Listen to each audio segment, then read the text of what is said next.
Hello everyone, I am Tessellating Hexagons, and yesterday it was the turn of who else but the lovely Georgia to pick their song for Eurovision, and they managed to do so whilst setting a new world record for lowest budget results show ever. Now, I'm all for making full use of live streaming and integrating Skype into their show and all of that social media jazz, but their dub translators were sitting far too close to the microphones. It wasn't even obvious what was going on. I'm sure it was to Georgian speakers, but it still wasn't very well streamlined. And they didn't even bother with a proper scoreboard until the very end, making it painfully confusing to track what was going on for anyone other than people who watch the show regularly. Comunicatori, I think it was called, although in my mind I kept mixing up the Comunicatori theme with the theme of Katamari Damacy. So that was an experience. But anyway, as we've known for quite a few months now, how many months? I think it was announced in December, maybe November. The point is, we've known for quite some time that Georgia will be represented by the group Nika Kocharov and the Young Georgian Lolitaz with a Z. And of the 5 songs on offer, they went with fan favourite Midnight Gold, which is in English, doesn't need me to translate it for you. It's a song. It is definitely a song, I'll give that to them. So what are my initial thoughts then? I do have to agree with one snarky commenter from the live stream chat, or it might have been on Eurovision.tv, I don't fully remember. How can one of the songs be a fan favourite when almost all the songs on offer sound pretty much identical? Make no mistake though, I actually don't dislike their musical style. Having listened to the other candidate entries, they sit at an interesting crossroads between Muse and the Kaiser Chiefs, both respectable bands in their own right. I absolutely love both of them.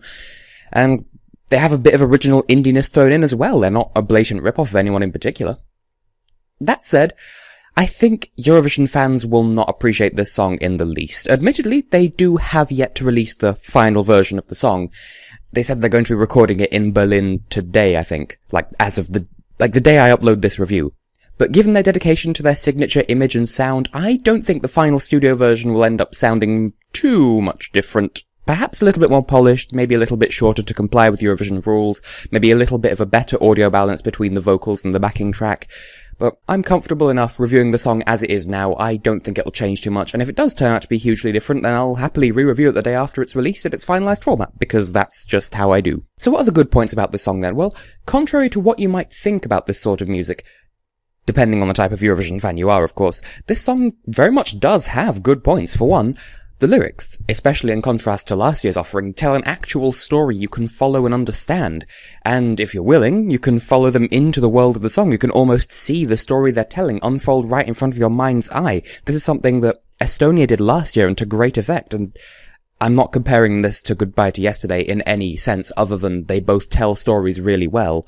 Just an idea you can hold on to. And while I'm discussing the lyrics, by the way, this song does what the internet has dubbed bookends, in that it begins and ends the same way. It has the opening lines as the ending lines. I suspect they might remove that from the final version of the song, since that's the easiest way to cut it down to 3 minutes, but for the moment, I can totally appreciate that aesthetic. I can also appreciate the genre of music that they've gone with. For better or for worse, it will, guaranteed, stand out in Stockholm. It's original, it doesn't sacrifice the band's integrity in order to just soullessly chase points. In short, it's a pretty bold choice, and I can respect that. Now, what are the bad points? Well, as always, bad points just mean constructive criticism that the artist could listen to if they want to, I don't know. I'm not saying the song is bad, so whatever prejudices you might have about this sort of music, I'm not going to be biased. So, since 2011 at the very least, Georgia has become something of an on-again, off-again sort of country, alternating over the years between something that's popular and impressive and something that's starkly original, with the latter happening on even-numbered years, with, for instance, the smorgasbord that was Anri Jokadze in 2012, and then Mariko and the Shin in 2014, and now this year. Now, for all its originality, it will be written off as a quirky, okay, but I don't get it kind of song by a lot of Eurovision fans. There's a lot to be said for staying true to your own style, of course, but there is a balance to be struck between that and performing something that the audience really wants to hear. And I think Georgia kind of, certainly as of 2012, every even-numbered year they've sent something that's hugely original, and every odd-numbered year from 2013 onwards they've sent something that the audience wants to hear with no particular originality, i.e. getting Jason involved every other year. And so, on average, they balance out perfectly, but every year they go too far the wrong way, I think. So this year they've gone, I suppose that is an interesting question, how original is too original?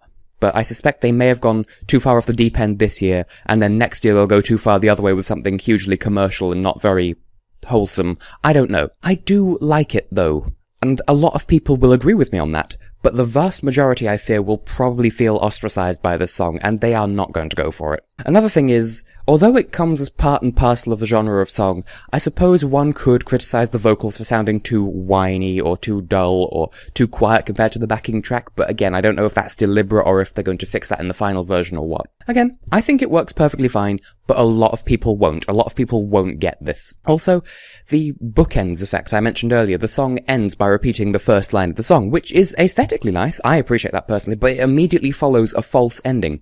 Given how popular I think this song won't be, that won't go over too well if they keep it in the final edit, which they might do, they might not do. We have yet to see. I think the average Eurofan will listen to the song and think, oh yay, it's finally over. No, it's not. There's more. Again, I like it, and it works as a song on an album. It works as a song for the people who like this sort of music. I'm not going to say you have to be a hipster in order to enjoy it, but I suppose there's a niche of hipster that would go for this sort of thing. What I'm saying is, it works for people who like this sort of music, but it isn't intended to appeal to the masses. At Eurovision, with a song this niche, I don't think it'll go over particularly well. I'm not saying you have to completely sell out to the masses, but there is a balance to be struck between originality and public appeal. But Georgia never seems to get that balance quite right. They always go too far one way or the other. Now, my rating out of 10. Well, I'll preface this by saying that, yes, this is one of my patented lasagna songs. By that, I mean you have to be in the right mood in order to properly enjoy it, otherwise you just won't like it at all. And that's relying on you liking lasagna in the first place. Lasagna being a metaphor for the song, obviously. Overall, I'm torn between a 6 and a 7. Ultimately, there are songs this year that I like less than this. But factoring in the decision to send this genre of music to Eurovision in the first place, I suspect I'll have to go with a 6. A lot of that 6 comes from the fact that I do like this song, but I have to detract some points for it just being an unwise or at the very least unbalanced decision. I like it. Like I said, I cannot stress that enough. I like this song, but I fear it will be lost on a lot of people, and it won't really represent this genre of music in the best possible light, nor will it particularly represent the Georgian nation to the greatest possible effect. It's a great song. It's just not the right set of circumstances to really make it pop, as they say. I don't think people will particularly enjoy it, and so to that end, I have to take some points away just because while it's a good song, it's not the right climate for it, and it's not the right stage for it, I don't think. But it's still great. So compared to last year, well, perhaps it's the rebel in me, and I know, even now, people are going to be immature enough to dislike this video just based on this decision, just because they don't agree with my opinion. Despite making a conscious decision to watch an opinion-based review in the first place. So if you don't like what I'm saying, it's all on you, buddy. But I think this is an improvement over last year. Now put your torches and pitchforks down, let me explain my reasoning. Yes, Nina Sublati's song was more brooding and dramatic and a hell of a lot easier on the ears, but let's face facts. Its lyrics were nonsense, it was little more than chewing gum for the mind, it was too far the other way from this song. This song is all about the original. Warrior was all about how can we appeal to the public at the expense of anything else. As I said, Georgia has difficulty striking a balance between the two, but Warrior was too far on the commercial end, and this, at least I could respect this for being maximum original. This song has substance, and I'm not convinced that Nina Sublati's song did. I know it was one of the fan favourites, but oxymated? Really? At least you can understand what this guy is singing. So, yeah, this song seems so much more sincere than Nina Sublati's song. For a start, there's not even a hint of Thomas Gieson's involvement, or Thomas Giesen, however you pronounce it, and that is an instant plus as far as I'm concerned. Maybe that's just me being biased, but originality. That's my point here. The lyrics at least tell a cohesive and comprehensible story, and the song remains true to the image the group wants to present without having to rely on hype, or gimmicks, or any other form of hard sell, or Thomas Gieson's interference. For instance, they won't have flashing lights behind them that spell out, "Vote for us" in huge letters. That said though, will it qualify? No. Much as I like the song and its image and all of that, Georgia will be fighting an uphill battle in the first place to get into the final, never mind the fact that it's already having to compete against Denmark and Ireland and Switzerland in their semi-final, not to mention the former Yugoslav Republic of Macedonia and Norway. Admittedly, we don't know their songs yet, but Norway is always viewed as a strong contender. Last year, they were one of the favourites to win before they'd even had their national final, and FYR Macedonia, they've got Calliope again, and Calliope was the last time FYR Macedonia qualified.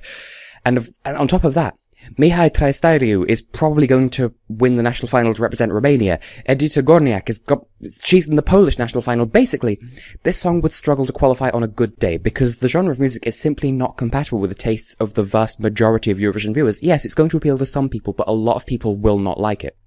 Couple that with the fact that it's already up against quite a few big names, both in terms of artists and in terms of countries in its semi-final, and it barely stands a hope in hell. I'm so sorry, Georgia, but it's going to take a miracle to see you again on the 14th. I really do respect your decision to be so original, though.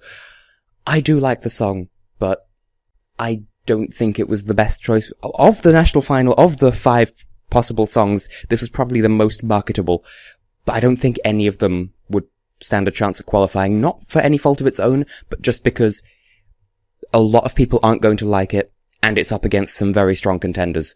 So I will wish you good luck, Georgia. And I do wish you the best, and I respect you so much for picking this song, and this group. We'll see what happens in Stockholm, but I don't imagine it'll go too well for you, but good luck all the same.